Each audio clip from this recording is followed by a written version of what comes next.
So this is my steaming method, and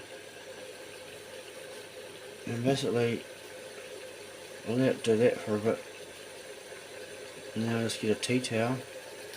It has to be on an electric stove. If you have it on gas, the tea towel will catch fire obviously, and then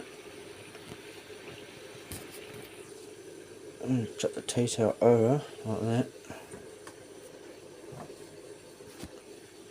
And you can even use like a towel as well, or a couple of towels, but this is only my second time.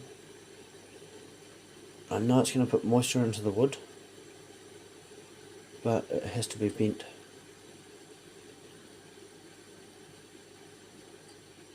So hopefully this time goes well.